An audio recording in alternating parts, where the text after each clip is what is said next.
SSC অফিসে গেলেন কেন? এসএসসিও তো সরকারি অফিস। ওনার দেওয়া টাইম, উনিই বললেন মুখ্যমন্ত্রীর সঙ্গে আমি দেখা করতে চাই, তার বদলে শিক্ষামন্ত্রীর সঙ্গে দেখা হলেও চলবে। তারপর উনি বলছেন যে আমি শিক্ষা দপ্তরে গিয়ে যাবো না, সরকারি প্রতিবাদ। এসএসসিও তো সরকারি অফিস। আপনারা কেন জিজ্ঞেস করলেন না যে আপনি কেন এসএসসি অফিসে এসছেন? স্বশাসিত প্রতিষ্ঠান। আরে সরকারি প্রতিষ্ঠান তো, জিজ্ঞেস করতে পারতেন। আর ওটা লাঠিচার্জের আগে বেরিয়ে গেছে।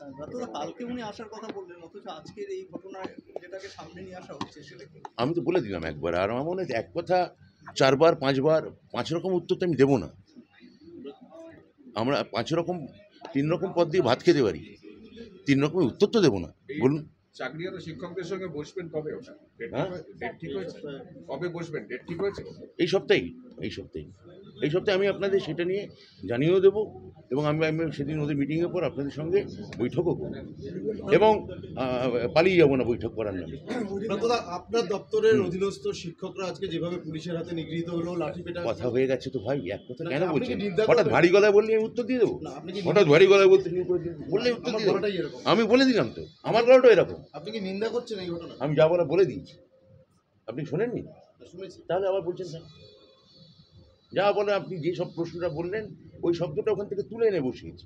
আপনি আমার মুখ থেকে তুলে এনে খালি এইটুকু শব্দ বসাবেন, সে অবকাশে আমি পরিচয় আপনাকে দেবো কেন? আমি যেটা বলেছি ওখান থেকে কাটুন।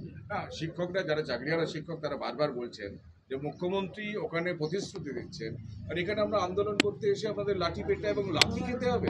এইটা কেন হবে? প্রতিশ্রুতি দেওয়ার পর আন্দোলনের প্রশ্নটা আসছে কোথায়? কোথাও সহযোগিতার কোনো অভাব ঘটেছে কি? আন্দোলন তো অধিকার, আন্দোলন করতে হবে, কিন্তু সহযোগিতাও তো তারা চাইছেন সরকারের থেকে, এবং সেটা আমরা করতে চাইছি। তো একটু ধৈর্য না ধরার কি আছে? এই প্রভোকেশনটা কোত্থেকে আসছে আমি এইটা বুঝতে চাইছি। কিন্তু তারা শিক্ষক, তাদের এইভাবে মাটিতে ফেলে পেটাচ্ছে। আপনারা নিশ্চয়ই পলিসি ভার্সন নিয়েছেন।